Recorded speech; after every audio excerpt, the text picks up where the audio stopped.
అందరికీ నమస్తే, welcome back guys. 1 month back ఇంటికి వచ్చిన, మళ్ళీ ఈరోజు వచ్చేసిన సాటర్డే సండే ఈ కాఫ్ కాబట్టి ఎప్పుడైనా సడన్గా ఇంటికి వచ్చినప్పుడు స్నాక్స్ ఏం లేకున్నప్పుడు ఏం చేస్తావు తెలుసా? నీకు ఒకటి చూపిస్తారా? మీ టూత్పేస్ట్లో ఉప్పు ఉందా అన్నట్టు ఫస్ట్ గిన్నెలో స్నాక్స్ ఉన్నాయా? లేవు. సెకండ్ గిన్నెలో లేవు, ఎవరో సగం తిని పడేసినారు. కానీ థర్డ్ గిన్నెలో ఉంటాయి స్నాక్స్.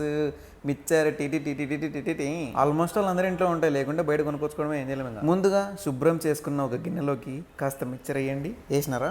నెక్స్ట్ టైం చేయాలంటే బాగా దూరగా ఉన్న ఒక ఎల్లుల్లిపాయ గడ్డను తీసుకొని చిన్న చిన్న పీసెస్ కట్ చేసి ఇలా వేసుకొని ఈ మిక్చర్కి మధ్యలో లేయర్గా వేసుకోండి. పైన కూడా మిక్చర్ వేసి కింద వేసి కప్పేసేయండి. ఎల్లుల్లిపాయ ఎందుకంటే ఎల్లుల్లిపాయ is good for health and taste కూడా బాగుంటుంది, గుడ్ ఫర్ హార్ట్ ఆల్సో. దీని తర్వాత మీరు చిన్న చిన్న పీసెస్గా ఆనియన్స్ కట్ చేసుకుని వేసుకోవచ్చు. నేనైతే వేసుకోలేదమ్మా, మళ్ళీ ఆడ ఎర్రగడ్డలు కట్ చేసి చిన్న చిన్న పీసులు ఎందుకు లేని ఉత్త ఎల్లిపాయలు వేసుకున్న సార్ నాకు ఇది. ఇంకేముంది, ఇంకంతే. స్పూన్లో మిక్చర్ ఒక ఎల్లుల్లిపాయ పడేటట్టు చూసుకోండి. దవడ కిందకి వేసి నమ్ములితే ఆహా, టేస్టే వేరప్ప. ట్రై చేయ బ్రో కూడా.